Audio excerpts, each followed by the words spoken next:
कहानी की शुरुआत होती है एक एक्सप्लोरर टीम से जो अटलांटिक महासागर के बीचों बीच सफर कर रही होती है। उसी जहाज पर डेविड नाम का एक वेदर ऑफिसर मौजूद था जिसका काम मौसम की जानकारी देना था। यह टीम एक ऐसे द्वीप की ओर बढ़ रही थी जो समंदर के बिल्कुल बीच में स्थित था।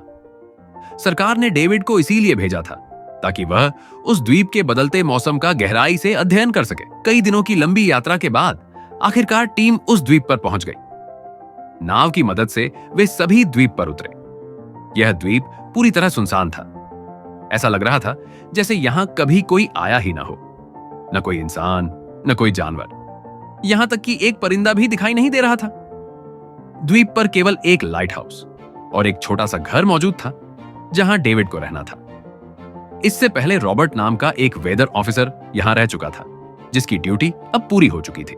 अब उसकी जगह डेविड को वही जिम्मेदारी निभानी थी और रॉबर्ट को जहाज के साथ वापस लौट जाना था। लेकिन जब पूरी टीम ने उस घर को देखा तो सब हैरान रह गए। पुराने वेदर ऑफिसर का सामान कमरे में बिखरा पड़ा था, जैसे कोई अचानक सब कुछ छोड़कर चला गया हो। इसके बाद कैप्टन और डेविड को लगा कि शायद कोई लाइट हाउस में हो। बिना समय गंवाए दोनों लाइट हाउस की ओर बढ़े। वहां पहुंचकर उन्होंने एक बेहद अजीब नजारा देखा। पूरा लाइट हाउस तेज और नुकीली लकड़ियों से घिरा हुआ था, मानो किसी ने जानबूझकर उसे बंद कर दिया हो ताकि कोई अंदर न जा सके। कैप्टन और डेविड ने कई बार लाइट हाउस का दरवाजा खटखटाया, लेकिन अंदर से कोई जवाब नहीं मिला। आखिरकार उन्होंने जोर लगाकर दरवाजा खोला और अंदर चले गए। अंदर उन्हें एक आदमी मिला जिसका नाम ग्रूनर था।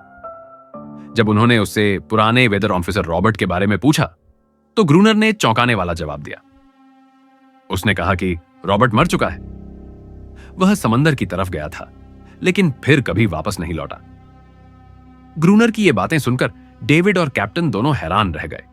कैप्टन ने डेविड से कहा कि अगर वह चाहे तो अब भी उनके साथ वापस जा सकता है, लेकिन डेविड ने लौटने से साफ इनकार कर दिया।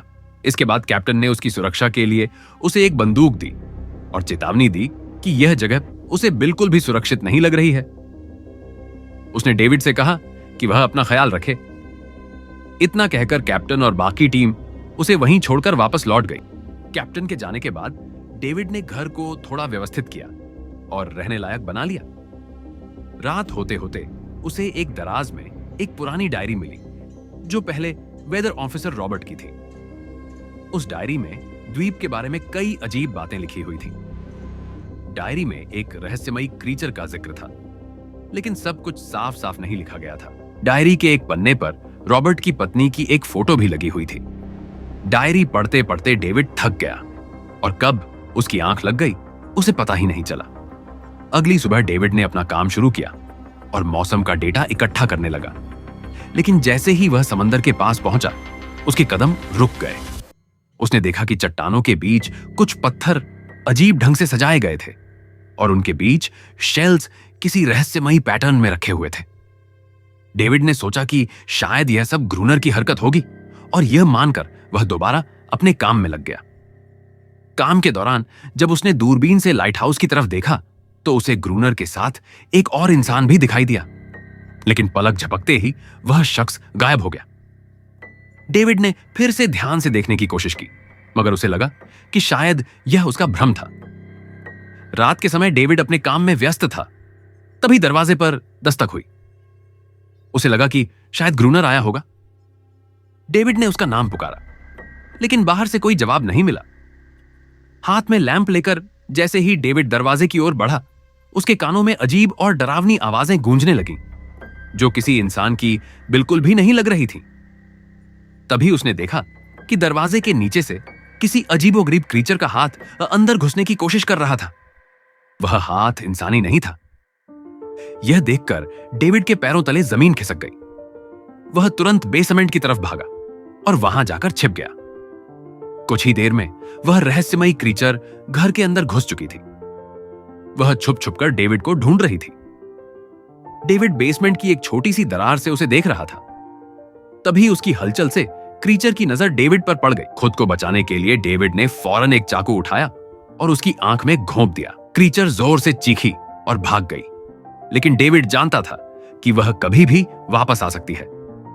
अब डेविड को पूरी तरह यकीन हो गया था कि डायरी में जिस क्रीचर के बारे में लिखा गया था वह सब सच था। डर के मारे वह पूरी रात सो नहीं सका। अगली सुबह जब डेविड घर से बाहर निकला तो उसने रेत पर कुछ अजीब पैरों के निशान देखे। वे निशान किसी इंसान के बिल्कुल भी नहीं थे। वे सीधे समंदर की ओर जाते दिखाई दे रहे थे। उसे एहसास हो गया कि ग्रूनर ने लाइट हाउस के चारों तरफ नुकीली लकड़ियां क्यों लगा रखी थीं। डर के मारे वह लाइट हाउस की तरफ दौड़ पड़ा और जोर जोर से चिल्लाने लगा, गेट खोलो, मुझे अंदर आना है। लेकिन ग्रूनर ने गेट खोलने से इनकार कर दिया। उसने डेविड से कहा कि उसे शिप के साथ वापस लौट जाना चाहिए था। यह सुनकर डेविड पूरी तरह निराश हो गया।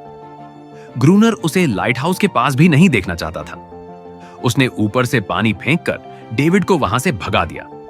अब डेविड समझ गया था कि उसे अपनी जान बचाने के लिए खुद ही कुछ करना होगा। वह वापस घर लौटा और उसने हर एक खिड़की को लकड़ियों से बंद कर दिया। घर के चारों ओर नुकीली लकड़ियों का घेरा बना दिया। गेट के बाहर पुराने कागज और किताबें इकट्ठा कर दी और उन पर तेल छिड़क दिया ताकि अगर वे क्रीचर्स वापस आए तो आग से उन्हें डराकर भगाया जा सके। किस्मत से उसे घर के अंदर एक पुराना बॉक्स मिल गया। उस बॉक्स में एक गन और ढेर सारी गोलियां थीं।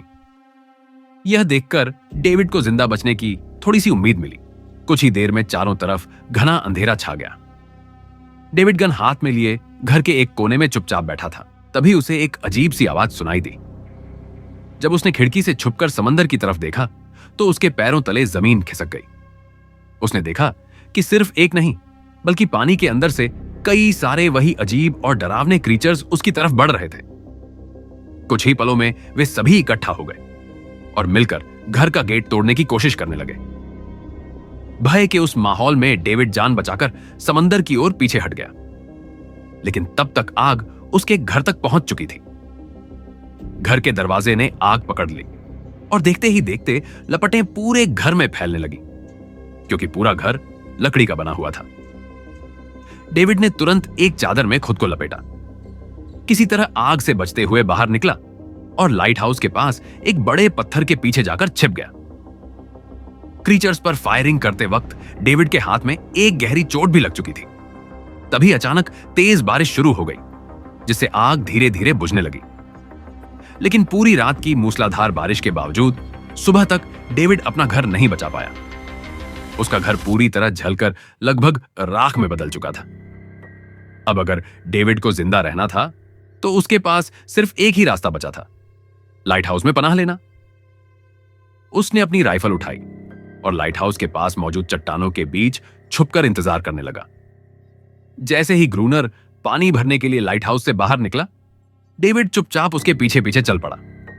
लेकिन तभी अचानक एक अजीब सा क्रीचर जो ग्रूनर के बिल्कुल पास मौजूद था, डेविड पर हमला कर बैठा। किसी तरह डेविड ने खुद को संभाला और उस क्रीचर को काबू में कर लिया। वह क्रीचर दरअसल ग्रूनर का रक्षक था। जब डेविड उसे गोली मारने ही वाला था, तभी ग्रूनर ने उसे तुरंत रोक दिया और कहा, रुक जाओ, यह मेरा पालतू है। डेविड ने गोली नहीं चलाई। उसने मौके का फायदा उठाते हुए ग्रूनर के सामने एक शर्त रख दी, अगर इस क्रीचर को जिंदा रखना है तो मुझे लाइट हाउस में रहने देना होगा, वरना मैं इसे मार दूंगा। आखिरकार ग्रूनर को उसकी बात माननी पड़ी, क्योंकि डेविड के पास ढेर सारा खाना और गन पाउडर मौजूद था। शाम होने से पहले दोनों बचा खुचा सामान लेकर लाइट हाउस लौट आए और उस रात पहली बार दोनों ने चैन की नींद ली। अगली सुबह जब डेविड की नींद खुली तो उसने देखा कि वही क्रीचर चुपचाप उसका हाथ चाट रहा है। हैरानी की बात यह थी कि जिस हाथ में डेविड को गहरी चोट लगी थी, वह पूरी तरह ठीक हो चुका था। यह सब देखकर डेविड हैरान रह गया। अब वह ग्रूनर से उस क्रीचर के बारे में और जानना चाहता था और इस रहस्य को पूरी दुनिया के सामने लाना चाहता था।